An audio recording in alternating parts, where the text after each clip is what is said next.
Hello.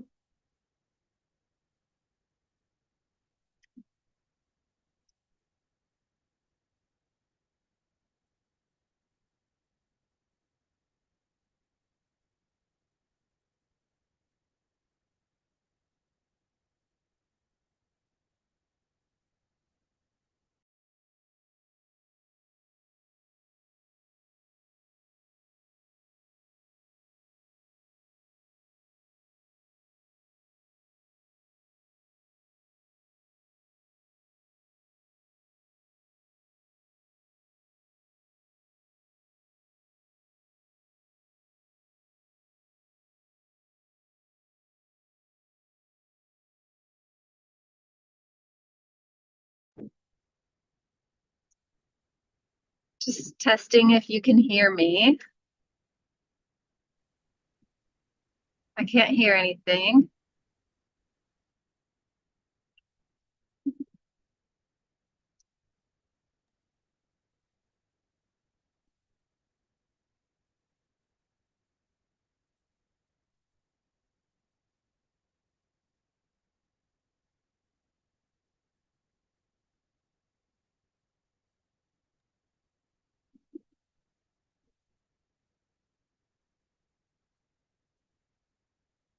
Okay, great.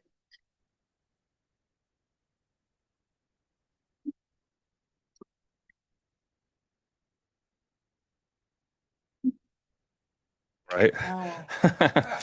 uh, well, we opened the meeting tonight, July 14th, 2026 of the Board of Directors of Newberg School District 29J. So let's call to order. Next up is flag salute by James. I pledge allegiance to the flag of the United States of America and to the republic for which it stands, one nation, under God, indivisible, with liberty and justice for all. Okay. Fun times. Since this is the first meeting of a new school year, then we need to go through the election of chair and vice chair. Last night I sent an email out with kind of a high level of kind of basically Robert Rules of Order to make sure we understand the procedure. At least for chair, that's what I want to follow. But I know there was questions over the last couple meetings on like open comments or whatever. I'll just say right away, part of my initial research, that it really is meant to be nominations. You don't debate over nominations. You don't say why or not why. But if we want to have that as part of it, then as a board, we can choose to have a part of that as the process. But from Robert's perspective, that is not normal practice. So I appreciate the write-up and I'm totally fine just following this by the book. okay. The only question was in your email, you said there's two different, or it looked like there was two different potential procedures if we have more than one nomination. One was going through one by one of voting or doing a ballot vote. I just wanted to make sure we all know what we're doing before we get into that. Right at this point, with Celeste being on the car, a ballot vote might be difficult, but essentially the reasoning behind a ballot vote is more autonomy of who you're selecting and not being open about it. You can kind of, I don't know what the right words are, but be sincere in what you're voting on and not just be like groupthink. And so that's just kind of the differences. And then I think there's a small little bit part of it is why maybe the two different ones, but I'm okay with the other way. Just I wanted to make sure we all are on the same page before we got started. so if there's two or more, then we're gonna do voice. Is that okay? Or Andy, you good with that?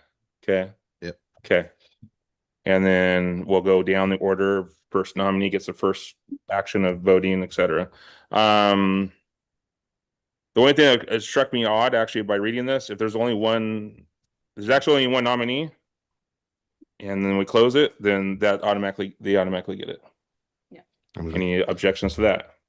Nope, we need a chair, so. Okay, I was just saying. That was just something odd when I was researching it. Okay. Well, at this point, as the current presiding, I guess, vice chair acting as chair, I will now proceed to the election of chair. Nominations are open for the office of chair. Does any member wish to make a nomination? Yeah, I'd like to nominate Aubrey Nichols for chair.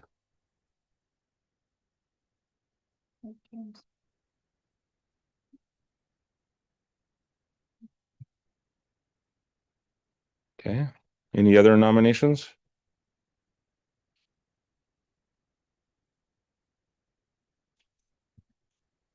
Call one more time. Any other nominations? Okay. By de facto, Aubrey, you are chair. Thanks, gentlemen. You could have thrown it out. Always decline. Can always decline. I could always decline, but I will accept, and I very much appreciate the nomination and the de facto vote, I guess. Okay, well, let me scroll down in this document here. It's just repeating the same thing. You just open the nominations for vice chair and then we'll go through the same. And I can keep track. I have notes here already. You've got So, it. yeah. Okay.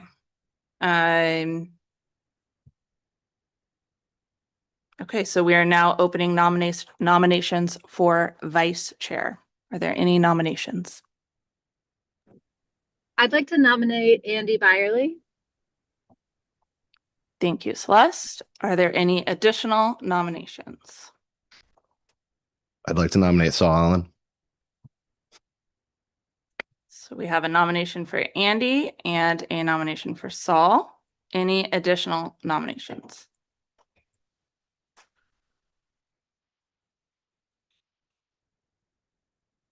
Okay, so we will proceed with the vote. And as Andy received the first nomination, we will first vote for Andy. So all those in favor for Andy, please show your vote by saying aye. Hi. Aye. I So I think you may vote for yourself, yes. So that was 1, 2, 3, 4, It's five. 5 Six. affirmative. Okay. And an abstain? Great. And 1 abstain. So with that, Andy, you are our vice chair. Congratulations. We will do our very best for you all. All right. Does that close out that item? I believe so. Yes. All right. We will move on with the agenda and review the agenda for tonight. Are there any additions or deletions to the agenda? Yeah, I recommend that something on the planning side, we forgot it. We need to talk about the open seat and next steps. Mhm. And that we think 8.03 would probably be the best place for it. So Okay. Do we need a motion for that? yes, we do. Okay. Is that your motion? Yeah, I make a motion we add to talk about the open seat and applicant counts and next steps. So Second. Okay. Call for the vote. All in favor? I Aye. Motion passes unanimously. We'll add that to 8.03 open seat zone 2. yes. Thank you. Any other additions? Celeste online. no additions, and I'm an aye for adding that agenda item. Thank you for clarifying. Okay. Moving on, we have our consent agenda. Looking at the consent agenda. Noting some very exciting hires for our district. Welcome to both of those people. And then we have those second readings of the board policies from our last meeting. Questions, comments, or complaints on the consent agenda, or do we have a motion? I have a couple of just couple of pieces here. First is hang on one sec, let me get back to that. Yeah, I wanted to just briefly welcome welcome Jessica Renhard to the district.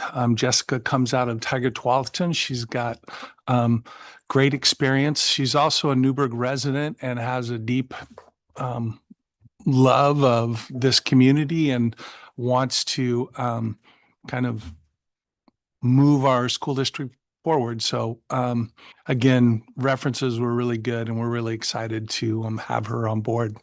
And then Amanda Davila was working here and has been accepted as our dean at CV. And again, we're excited to have her come in, kind of join. We do have news around the second dean at Mountain View. So the next time around, I'll kind of announce that. But I feel really good about even in this time of like cuts and such. I think we've improved the folks who in the positions that we did have. So we're really excited about that. And then I wanted to talk briefly about one of the policies. You had a question for me last time around sick leave, and I have that answer. So I wanted to give it to you before you take that vote. In policy GCBDD about sick leave, and there was a part of it that said that a employee can't take leave until the 91st day of their employment. And my memory was that's not our practice. And so I went and did a little research on this, and it's true. We front load the sick leave. When you come to us, we front load that sick leave. So our employees take that. If they get sick in the first 90 days, they take sick leave. It's counted, it's measured, nobody's getting extra. But when you work in schools, you do get sick. And so waiting 90 days and asking them to take a personal day before then didn't make any sense. It also has some real impacts on the business department in that this policy, if we waited till 91, we hired people all throughout the year. And so then we're having to count each of these people separately to keep track of when their 91st day is. And that becomes a problem business department wise. And so I also found that this law is the floor. We can't be more restrictive, but we can be more permissive. And so what we're doing isn't wrong. It's just our practice and it falls in line with the law. Should we then remove this policy to make the edits that are necessary? I think well, that's a good question. Because it just doesn't, it seems pretty explicit that that's the opposite of what our practice is, so. Yeah, I was thinking that was the law. And so we'd leave the law in there, but it does, I mean, we should just put what our practice in there. So maybe we do remove this part and I'll bring it back to the policy committee with the correct addition to it. So remove GCBDD, GDBDD from the consent agenda today. Correct. So I move to accept the consent agenda with the removal of GCBDD, GDBDD. Do we have a second? Second. All in favor? Aye. Aye. Motion passes unanimously. Blessed. Aye. Celeste, thank you. So we'll pull that one out and have policy look at it and give it another set of eyes before we bring it back in. Okay. For public forum, Jeremy, help me out. How do I introduce it?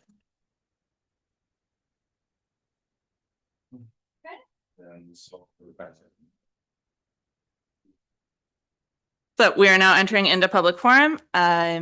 It sounds like we have one speaker, Brandon Slider. If you'd like to come forward, please introduce yourself. Saul will keep track of your time. Over there. Good evening. My name is Brandon Slider. I'm here today in my capacity as a founder and president of a 501c3 nonprofit, Connect Newberg. Our mission is to kind of maintain, communicate with, and support and celebrate our sister cities of Poysdorf, Austria, and Asago, Japan. Some of you may know that I am leading a delegation to Poysdorf, Austria this September. One of our goals is, as also you may know, that CV has their Japan exchange program with our sister city there. And so one of our goals while we're in Poysdorf is to help seek out a potential exchange program for Mountain View Middle School so that whatever middle school a student goes to, they hopefully have that opportunity to apply and travel to one of our international sister cities. To help us with this, we have one of the middle school teachers, Connor Lambert, joining us on our delegation. And I would also like to very publicly thank the Rotary Foundation for providing a grant to pay his way so that he can join us. So I've talked at length with this about Mr. Parker, and he may have shared some of this with you. But just as somebody who really loves international relations and wants to see our youth experience other cultures, I'm hoping that the school district will support this exchange program.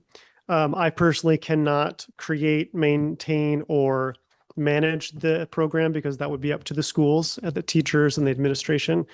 But I want you to know that you have my support through my organization, through me as just a parent who's going to have a student at the middle school next year. And I know that there's a lot of good support in this city. We've got all the great teachers and parents that have helped with the CV exchange. And so I think we can reciprocate that here.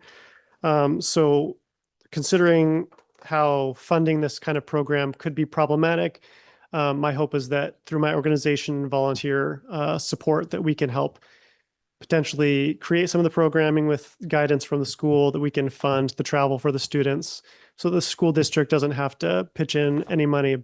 But ultimately, it would be up to the school district to make the decision on if they wanted to create that program. So I think my ultimate ask is that you support us in that. And as we're in Austria this September, you can either send us a letter or you can send me with the list of questions or talk to your employee here and decide how you guys want to proceed. But you have all of my support and you have the support of plenty of parents and students in the community. If you have any questions, you can reach out to me. I know now's not generally a time for dialogue, but yeah. So thank you for your time.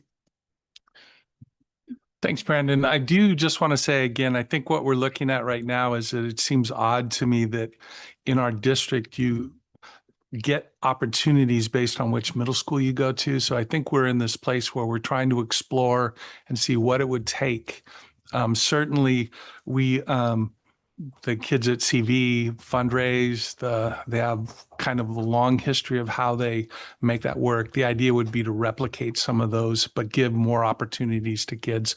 And September is really just this opportunity to begin to feel out this process and see what it might look like. But that's kind of, again, I appreciate Brandon's work on this, and we'll continue to collaborate around this. Thank you.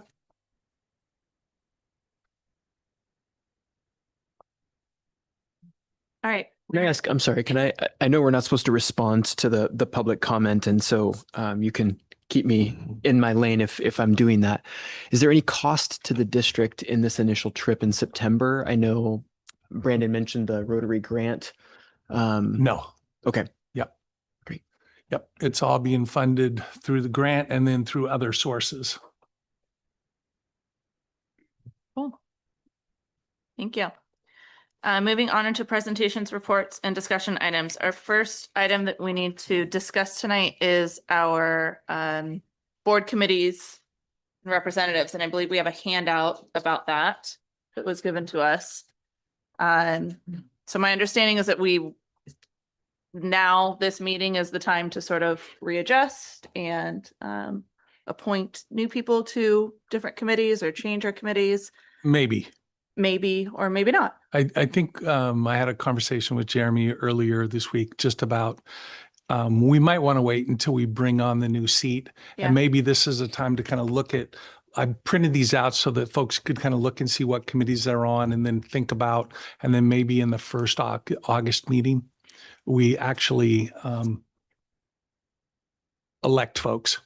Now there is some discussion 8.03 about next steps for this board, and the personnel committee has kind of been involved in that in the past. So there's some conversation here about who you want and where we want to go with next steps. But I think generally we could elect these pieces in the first meeting in August if you want, or we can take action tonight.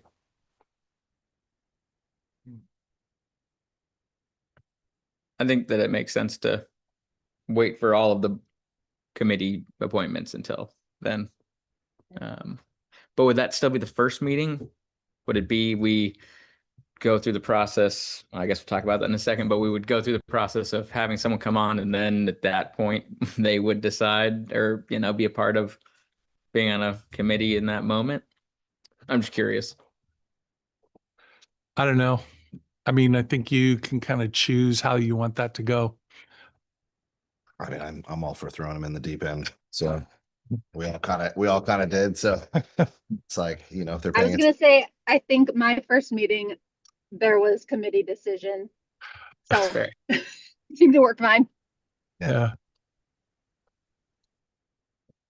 well, hopefully they're paying attention too. So I mean, like the meetings or the ones on here, the finance advisory board, the policy committee, personnel committee, and facilities committee. So Yeah. so Well, since at least talking about committees, and again, we can like assign people or reassign, adjust whatever later after we get the next person, the open seat, and fill that position. I guess I'd almost throw. I mean, I kind of threw the question out last year, and we never used the finance advisory board.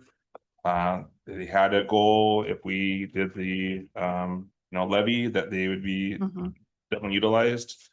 I still kind of question it again at this point. Do we need that, or do we resurrect it later if we do have a point where we do need it? So They did not meet this year. Is that correct? no. Okay. I think we had this conversation last year as well. You've had experience with other districts using this on a regular basis for non-emergent needs. Yeah, I've seen it done differently. In a former district, we ran, it was a board committee, subcommittee. So there were two board members who would meet with the CFO more often and get more detail and be able to then at the meetings be able to kind of talk through some of the things that they're doing that maybe we're not presenting it every single or every month at the meeting.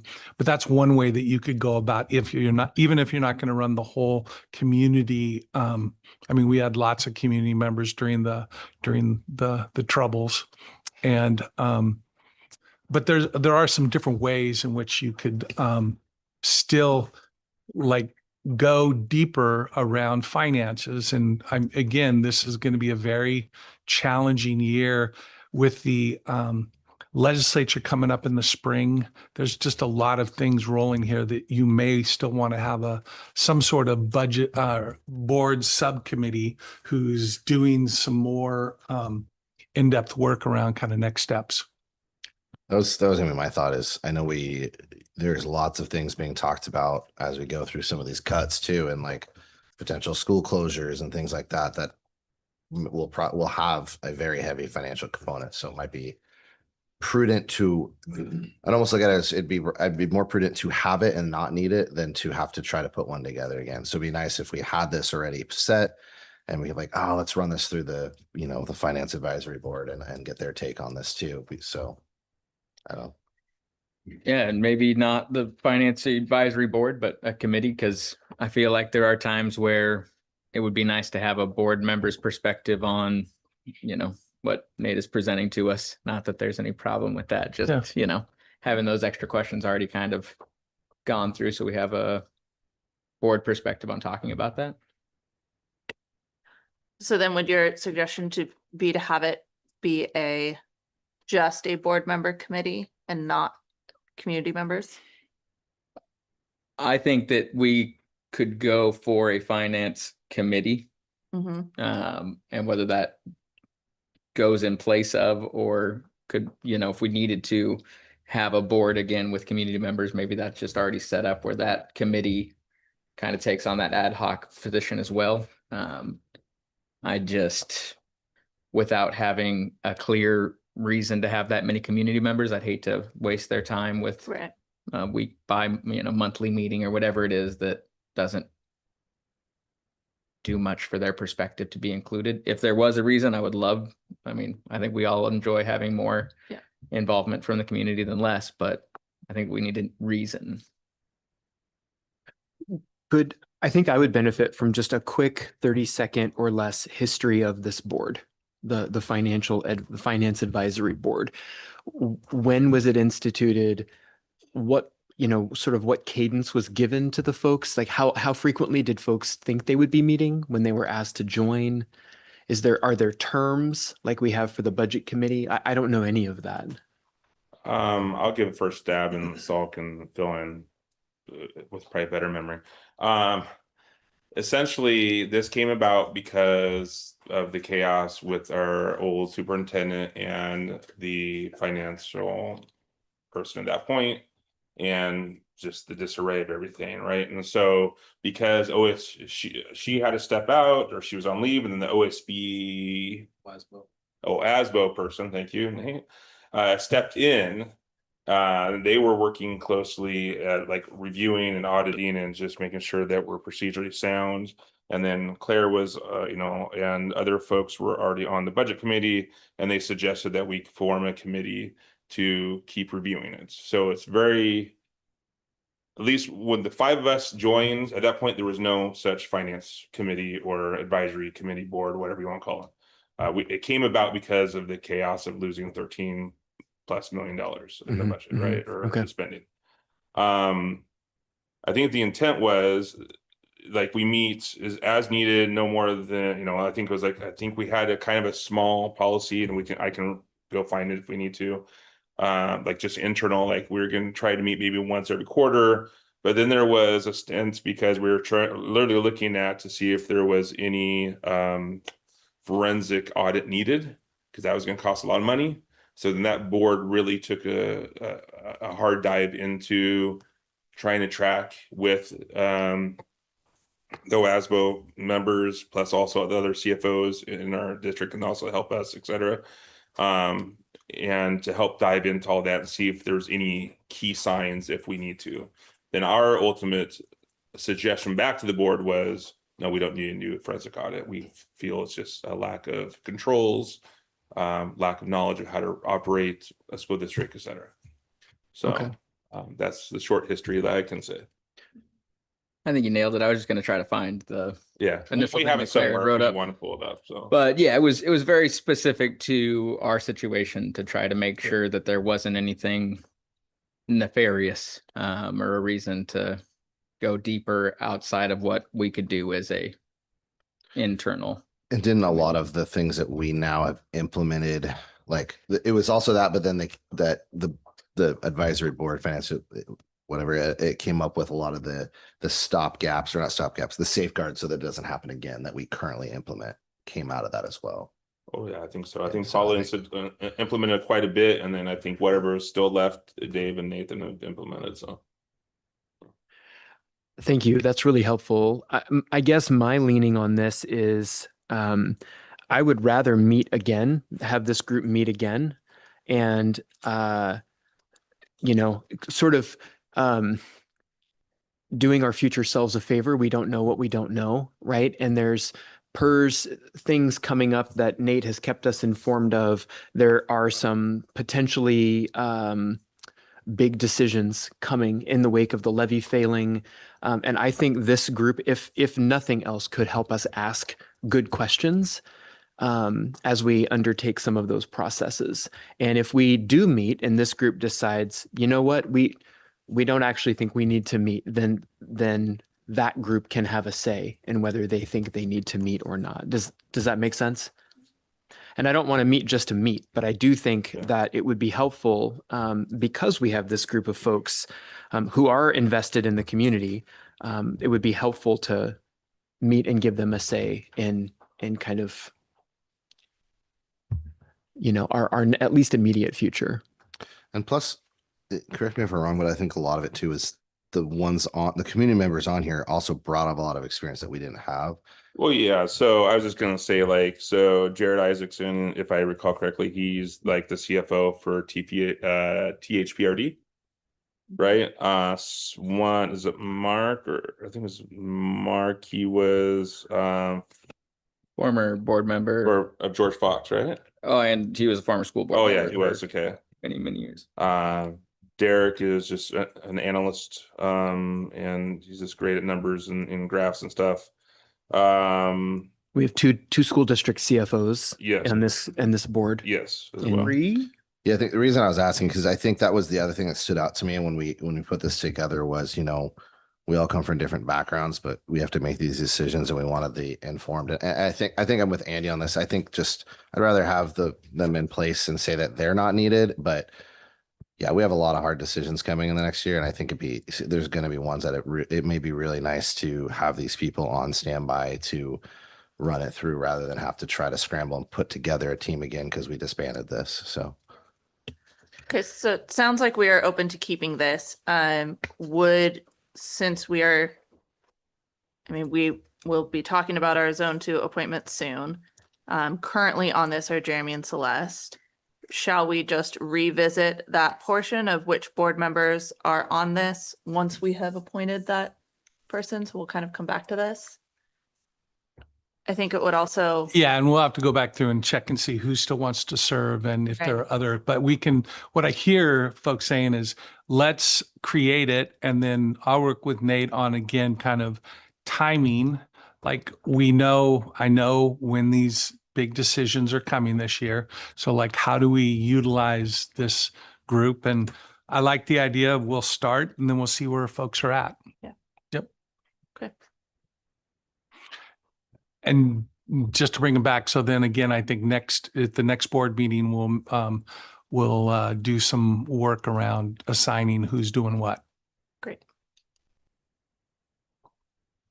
One more question about it. As far as finance advisory board, I'm like, all of these finance people make a lot of sense.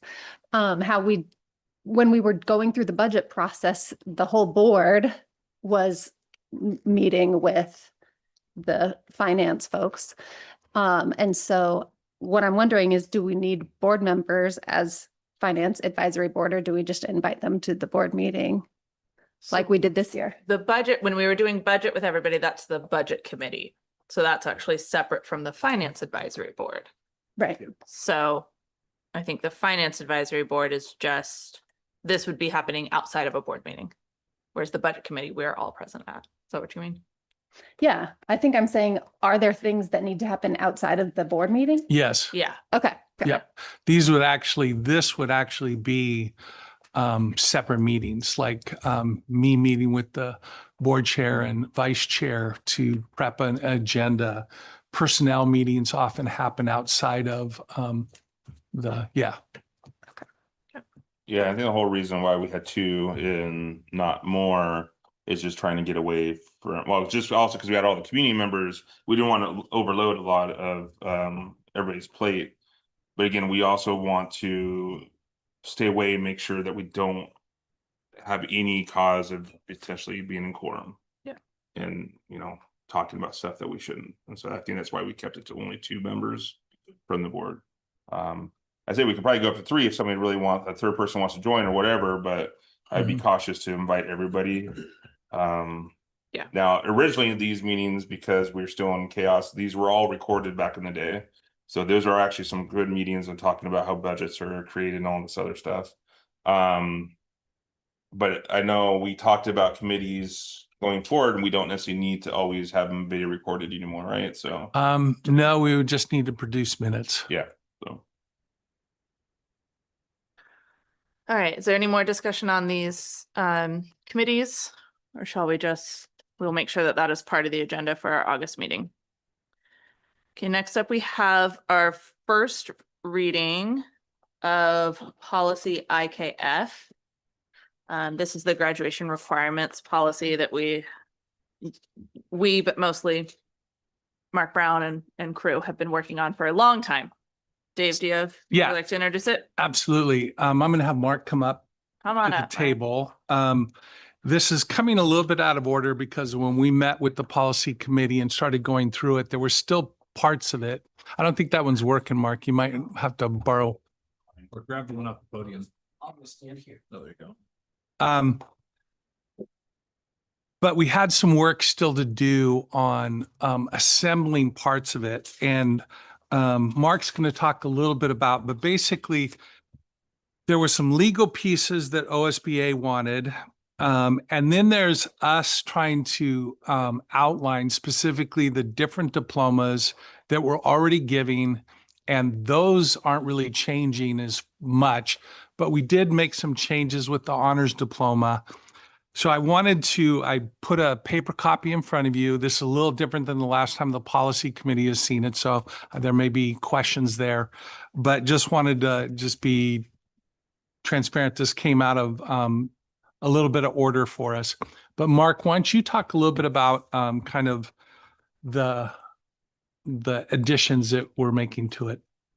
Yeah. So again, most of the stuff on that first page, that's all just guidance that's given to us, making sure it cleans up the language. There is some law that's referenced, so it aligns with the new law. But if you get down into, then there's the diploma types. So down there on page 21, if you're in, or on page 2 of the policy on 21, if you're in the board packet, it lays out the different diploma types that Newberg awards. So there's the Oregon diploma, which any high school in the state of Oregon, that's just what the ODE, the state of Oregon says, this is what our diploma is.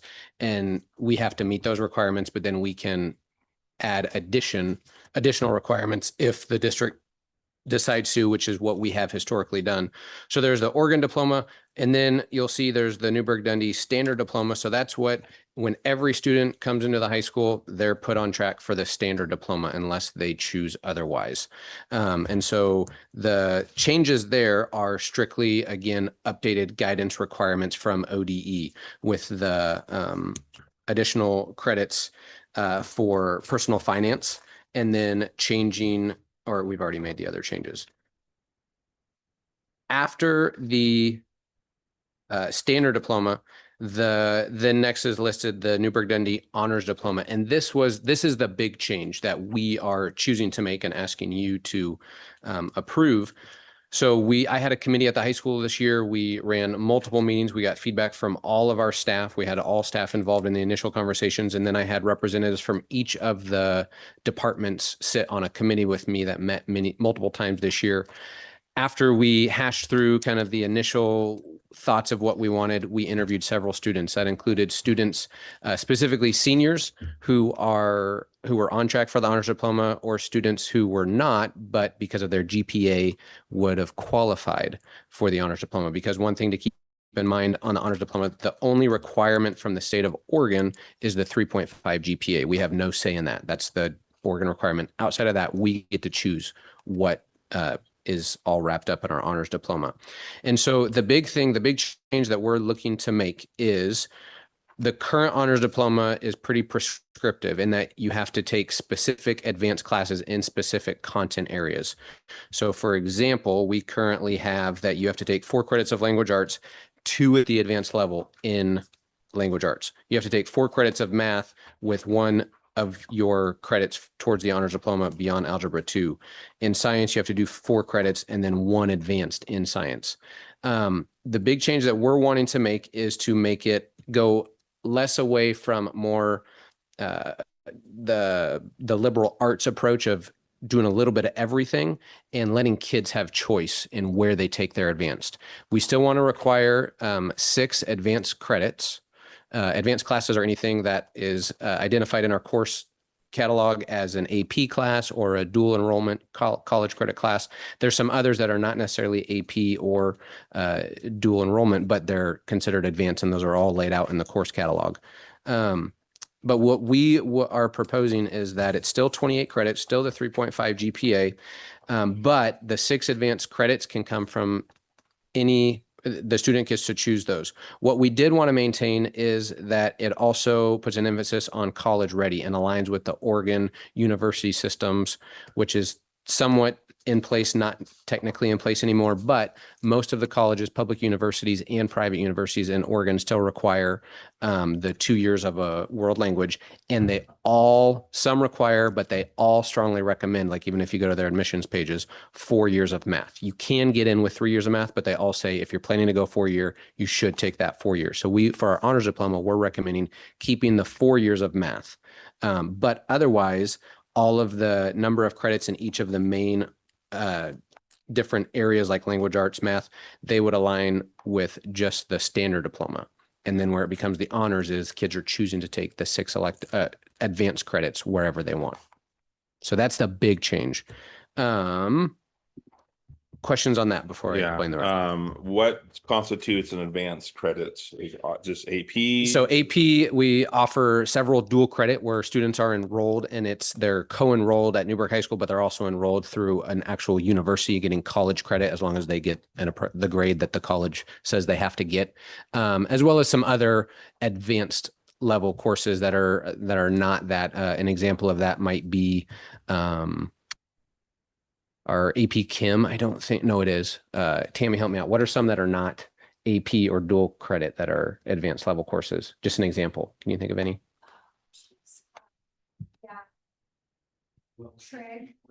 Trigonometry, yeah, would be one. So it's a high level math. We have some in science that are high level science. And all the health sciences. So if you're going to get like your CNA, your BNA. And so some of the ones we approved, when we approved the courses, if I'm correct, they'll say if they are advanced courses. In the course catalog, they are all clearly catalog, defined. So kids, families know, yeah, that's considered an advanced class. If possible, could you send out those little graphics you showed us at the policy committee about what, like the 3 different tracks that these 2 wouldn't have been honors before. Yeah. And now they would be, because I think that was really helpful to see how somebody could take all these advanced classes and not get an honors diploma under our current thing. I think that was very helpful for me. Yeah, one of the things I did in a staff meeting that Saul's referencing is I pulled up 6 different examples of students with no names. But I said, hey, all 6 of these students, here's the courses that the advanced courses that they took. And of the 6 students that were up there on the screen, only 1 qualifies for our current honors diploma because they went with the prescribed classes. Whereas we had other kids who were taking for example, one of the seniors I interviewed, she knows she wants to be a lawyer. She's already been admitted to the college of her choice and she knows her plan. She doesn't want to take advanced math or science. She wants to do everything in social studies and language arts because she wants to be a really good writer. She wants to understand government, wants to understand history, right? And so that's where she's choosing.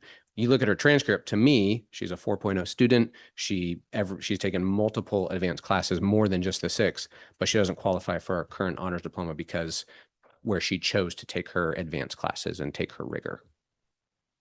So that's an example. But yeah, I can share out that graphic. I think this would be helpful for everyone. Just if we get in my board packet too, I think it'd be good for the community to see. An example of an advanced class is Tiger Manufacturing. So a lot of our CTE kids, that's an advanced level class. I mean, those kids are doing way higher level stuff than I'm capable of. But currently none of that credit that they're doing can be applied to the honors diploma. This would allow them to apply those CTE credits. Yeah, I appreciate you mentioning that. I was gonna ask that as well. When you presented this to the policy committee, that was something that I remember talking about, is just how an honors diploma has not been accessible for someone who wasn't college or university bound necessarily. And this gives, with some of our CTE programs of study, some of the advanced courses can be at, towards the end of that pathway. Right. Which is really good.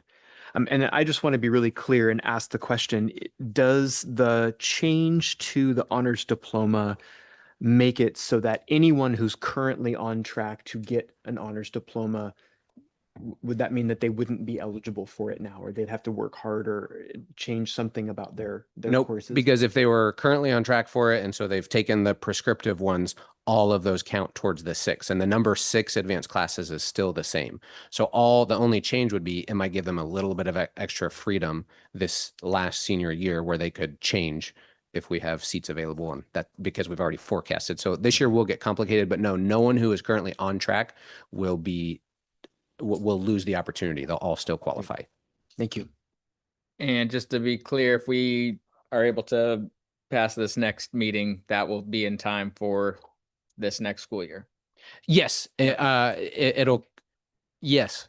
I will have to bring my counselors probably some extra chocolate and take care of them because it might create a little bit of, we've already forecasted, we've already built the schedule. And if we have a lot of kids wanting to change, which I don't anticipate there will be a ton. But I think for the long term, this will have a big impact and more kids from the early years will start to say, oh, I want to go for the honors diploma because I can choose where I want to take my rigorous classes.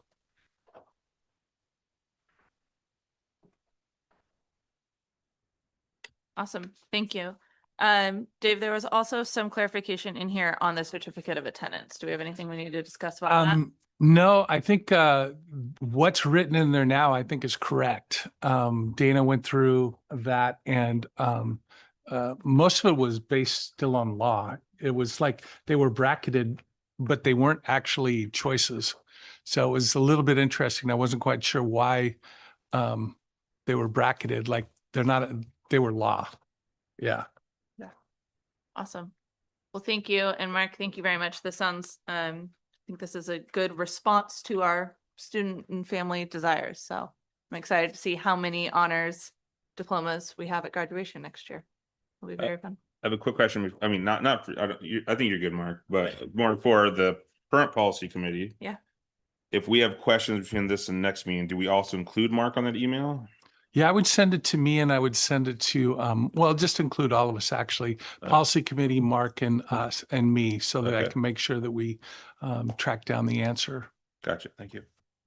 So this will be put in the consent agenda at our next meeting. If we need to pull it out though, we Yeah. can. Because we've got, Just a thought, should it not be all of the policy committee? Because that'd be 4 of us in an email. if we don't respond, I Okay. think it's okay. Just making sure. Right. 1, 2, 3. Plus, if a different board member had a question, Oh, I gotcha. I gotcha. just want to, avoid any. Yeah, we wouldn't. Take it and run with it on the side. I don't. Yeah. Yeah, I'm not saying I'm gonna have questions. yeah, I'm just asking. We'll just be all very careful with our reply alls. Right. exactly. Dave can reply all, we cannot. Okay, thank you. We are now at 8.03, which is the addition today. So discussion on next steps for our open seat for Deb's seat in zone 2. Yeah, so we have 2 applicants who have thrown their name in the hat. And so I guess we just need to decide how you want to go about vetting and then choosing one of those applicants. My initial thought, because I didn't know this as of last Thursday when Dave and I met for the review and agenda. I still don't know who the 2 applicants are. It doesn't matter. I think we just bring them in, we interview them, and we decide at that point.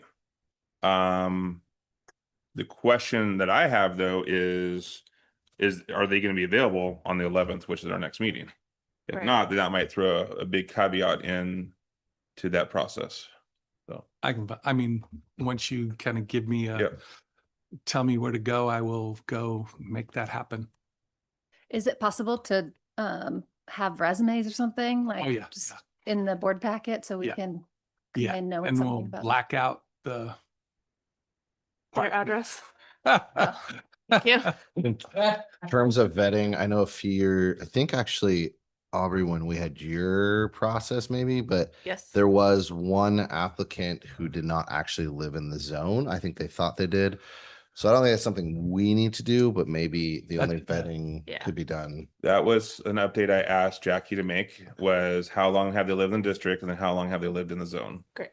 So 2 separate questions, Yeah. should have 2 different I answers. think just more meant when Dave was talking about vetting, maybe Right. on the Yep. staff side, they actually confirm that the address they give isn't in that zone. So we know that before they come into the meeting.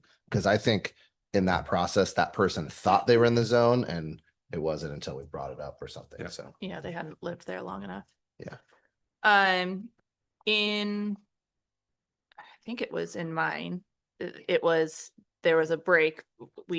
You guys interviewed us and then it wasn't until the next week, I think, that you sort of motioned, but it was a clunky time. Things were awry. So in theory, I think this would be on the 11th during sort of presentations, reports, discussions, we would interview. we'd follow through the rest of the stuff, and then during action items is when somebody would motion.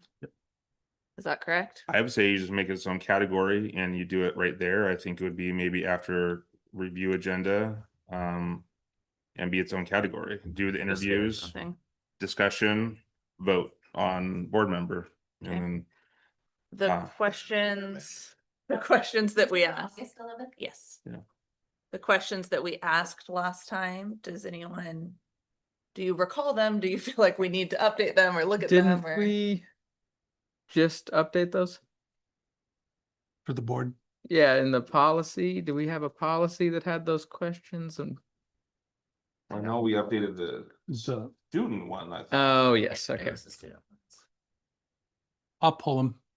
Okay. And then I think, again, maybe you give me two folks and maybe it's chair and vice chair, another two folks that I can kind of pass some information around the questions and some of these other pieces, just to prep for that meeting. Can you let them know? I know this has come up in the past, but just make sure they understand that at this meeting, one of them will be sworn in. So if they want their families there and to take a picture, that they should come. So 'cause that's come up in the past of, oh, I guess I'm going to do it now, but yeah. Yep. so. Thank you. Okay. Well, we have two applicants and that's good. It's better than zero. We have two people who want to join us. And board chair to. Is that okay? I'm fine with that. Yep. Yeah, and that's kind of what it was. And so that's kind of de facto makes, if we, Personnel. yeah, would transfer that to you automatically almost at this point. So. Okay. I'm okay relinquishing that power. Are you? Does that mean you're gonna take on policy? Tracy.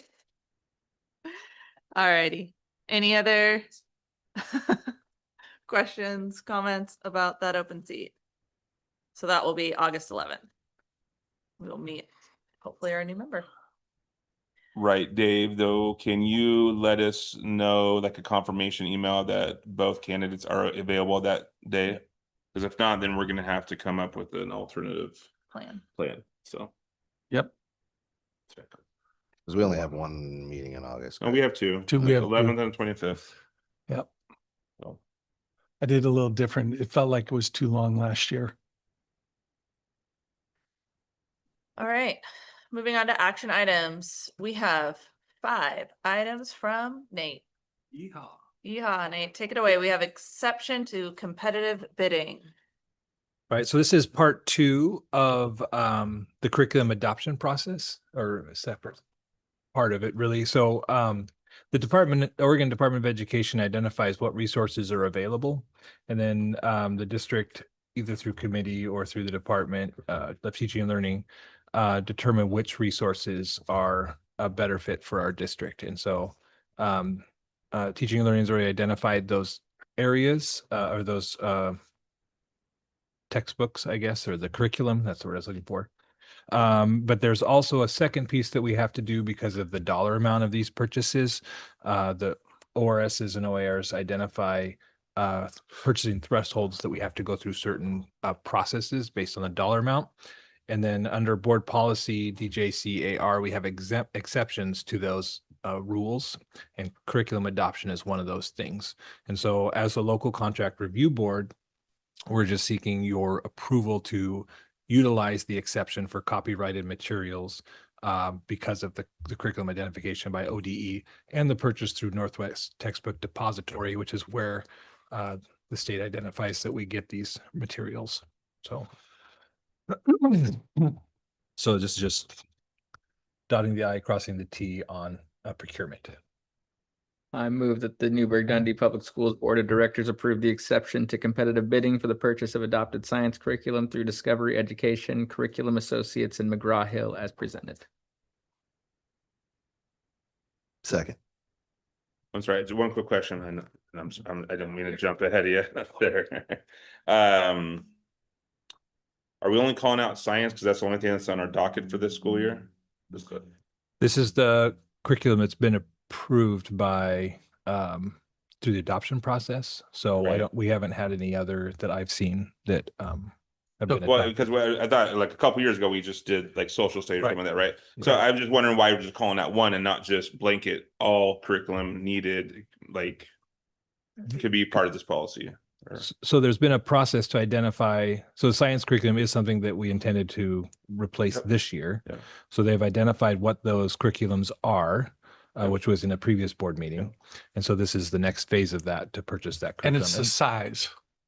We won't be buying $200,000 worth of social studies curriculum this year, so we aren't asking for that exception. Okay, yeah, I just And it- didn't know. So it's think- very specific too because of what's happening this school year versus Yeah. And just we having a did- I blanket think it was- statement of was it saying, math last year. Yeah, so we did a revision of math curriculum last school year. okay, And so we have a cycle. And the state also identifies a replacement cycle for curriculum, or Yep. recommends it, I guess. So, okay, yeah. thank you. Okay, so we have a motion and a second, call for the vote, all in favor? Aye, motion passes unanimously, thank you. Nate? All right, so the next four actually are just annual business items that we do every year. The first one, excuse me, is depository signatures. So this is who's allowed to sign for financial transactions of the district on checks. Generally, it's either going to be Dave or myself that will sign checks. And then we've added backup checks signers for Dana and Jillian. And then for larger checks, we can require a second signer. So if we do start requiring that those are the people who would be the second signer on those checks. So Dana and Jillian are new this year? I believe so. Like who, like, so if we were last year, who was the only two signatures? Were those two, you two? Yep. Only, okay. Yep. And then on the checks over 25,000, that is supposed to be for the That's if second we signature needed? if we initiate a policy of second signatures, that would be who those people would be. So are Dana and Jillian able to write their own checks right now? No. No, primary signatures are gonna be Dave or myself. Okay.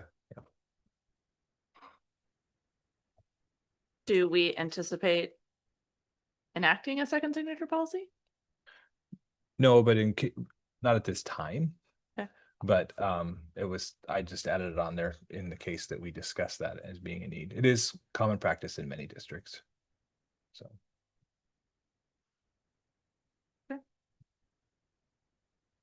Is there a reason we don't already have that practice? It was absolved sometime in the past. So when I was here the last time, it was for checks over 5,000, got a second signature. But sometime between when I left and now, it's not a practice anymore. And the 25,000 is in reference, I always tie it to something, I think, and that's the a procurement threshold of 25,000 is something in ORS's. So I thought we'll use that number. I move that the Newberg Dundee Public Schools Board of Directors approve and designate the listed signatories for fiscal year 2026-2027 as listed. Second. Any discussion? Yeah, I just would love to kick whatever policy got absolved to the policy committee. I'd love a chance to talk about that and learn about that a bit more. As far as why it's not there anymore. Yeah. Yeah. Or putting it back. Yeah. Yeah. If there's Like- an OSBA sample policy Exactly. that Yep. if for some reason they don't recommend, but I assume they do. What's odd about that coming off the heels of talking about this finance advisory board, right? Is that we were talking about that board being one that was talking about fiscal safeguards. And to me, this feels like one of the most widely used fiscal safeguards, right? 2 signatures for checks over a certain amount. So I don't want to, that doesn't change how, the motion before us. I just would love a chance to talk about that in policy committee. And when you're talking about from the time you left to when you came back, there was a lot of things that got removed then that we found the hard way needed to be here. So I would say part of the interesting thing though is like a check over 25,000 isn't going under the radar very well in general. So feel like that would- No check goes under the radar. I get that. I just Yeah. I would my thoughts. so I sign every check right now. Every once in a while, if I'm not available, Nate will sign. But I look through, sign every check, look at the journal, look to see, I go back in. So every check now is sent for the last year and a half is, and I know Dr. Radich was doing the same thing before I got here. So again, I like the idea of having a second signature above, so I'm totally in favor of that. But right now, no check is Goes unseen. Yeah. I'm signing every single one of them with a pen. No, stamp, like pen checking. So there's a lot of oversight. Totally. My comment is not that I have any doubt that in the trust of those that are signing checks. It would be good to talk about that practice. Yeah. Great, thank you. I'll call for the vote. All in favor? Aye. Motion passes unanimously. Appointments, I believe. Yep. So every year we have appointments by title and also district appointments for services of legal counsel and insurance of record and our auditors. So this is identifying who's in those roles and who fulfills that service. Are there any changes to this year than we've had in the past? There is not. Okay. I move that the Newberg Dundee Public Schools Board of Directors approve the district appointments for 2026-27 as listed. Second. Any discussion or questions? Okay, call for the vote. All in favor?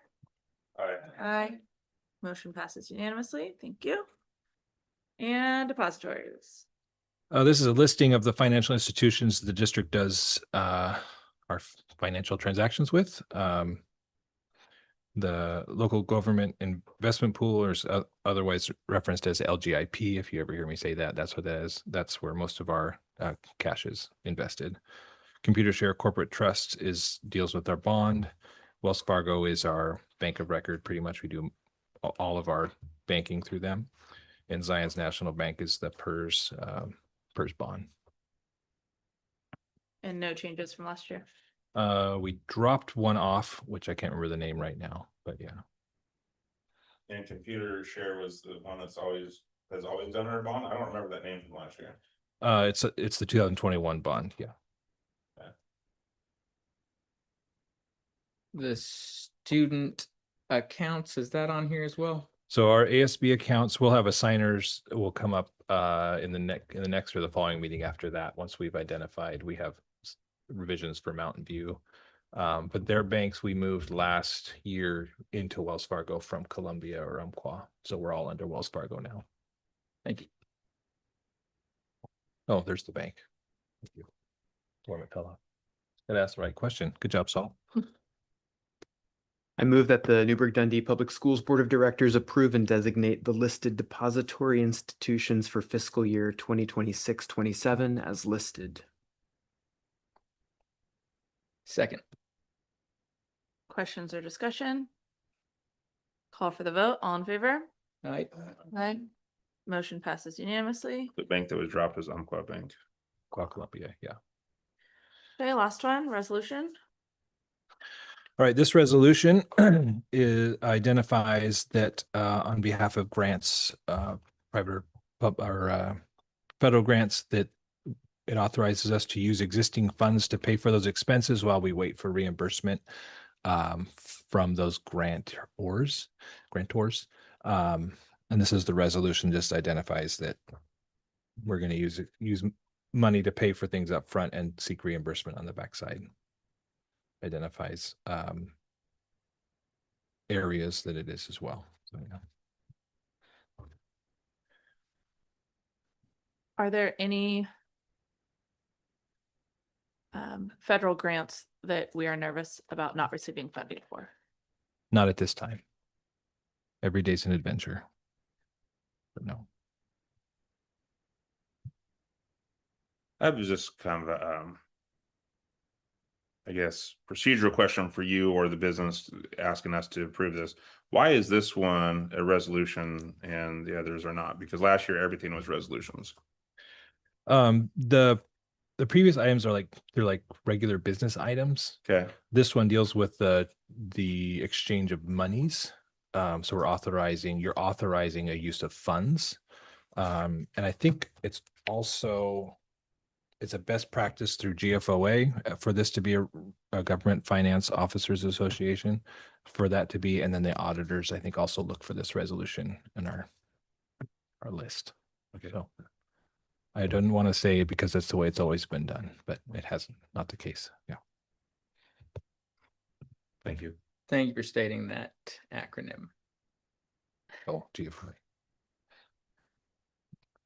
I move that the Newberg Dundee Public Schools Board of Directors approve resolution 2027-01 to authorize the lending of general fund monies to federal, state, and other grant funded programs pending receipt of funds by title only.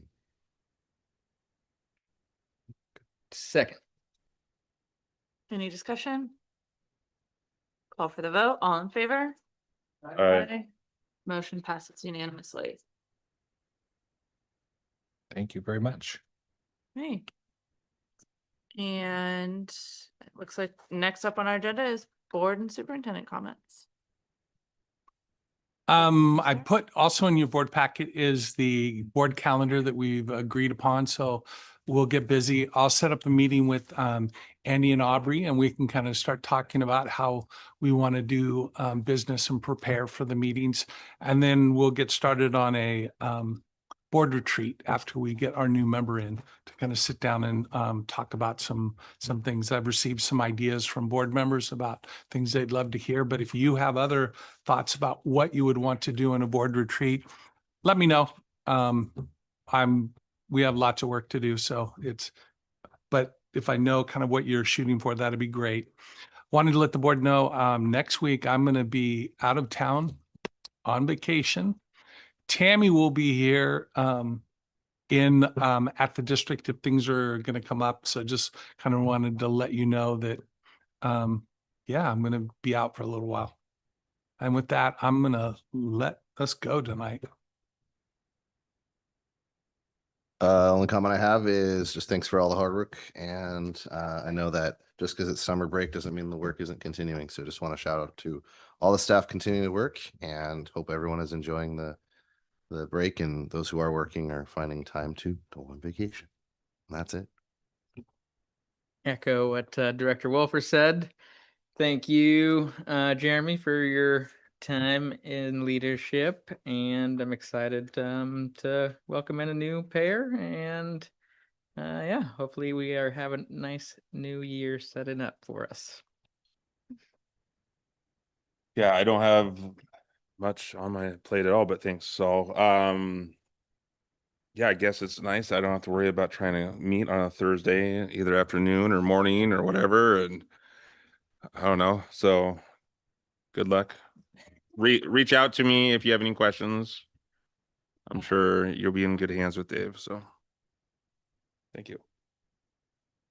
Well, thank you. And thank you for your time. I will be bugging you with lots of questions, I'm sure, especially the procedural stuff, because you are excellent at that. But thank you guys for giving me and Andy this opportunity. I will endeavor to do the very best that I can for us. I do have a quick update I'd like to share. I was able to attend the OSBA summer school session last week. There was a one-day session in Redmond.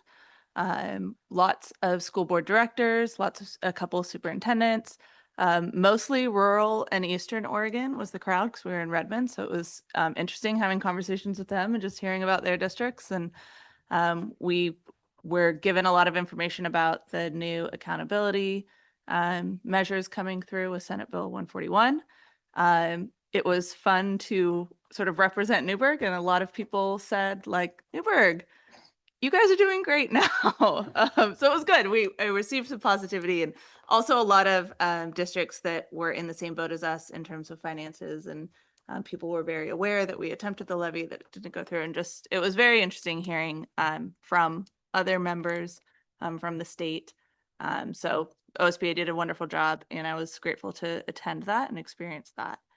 And I believe that is all I have. Thank you to everybody who's working, and I hope everyone is having a safe and enjoyable summer. I just had a few things. One, really excited about the new principal at Mountain View, Jessica Renhard. I think she's going to be a strong leader for our district and for our Mountain View community. And so looking forward to continuing to support Mountain View in that way. It sounds like custodians have been working hard, getting ready for summer learning. So thank you, custodial staff. We know you're hard at work still over the summer. Lastly, I'd like to announce a job schedule change where I'm going to be on time for board meetings because I'm going to work into Tualatin on Tuesdays instead of battling 217 on my way to these meetings. It'll be 12th Sherwood Road, but it'll be a little shorter. So I'm excited about that. It won't be till September, but it's coming. Yeah, I want to say thank you to my fellow board members for your trust and confidence in moving into the vice chair position. And Jeremy, thank you for your role as vice chair and stepping into the chair for these past couple of meetings. I really appreciate that. And like Celeste said, congrats to the Mountain View community. I really am excited that we have an applicant who is in the community and passionate about the school community. That school deserves to have the right leader in place there. And so I'm excited to hear that. And then I, find myself grateful. I was chatting with Brandon Slider before the meeting. Of course, being on the CPRD board, I'm reminded of how many strong partnerships we have in this community. And so just a shout out to our friends at CPRD for doing the good work of opening a new park in Dundee, and for our colleagues at the public library who go above and beyond always for summer programming to keep our kids immersed in reading. So love doing community with both of those organizations.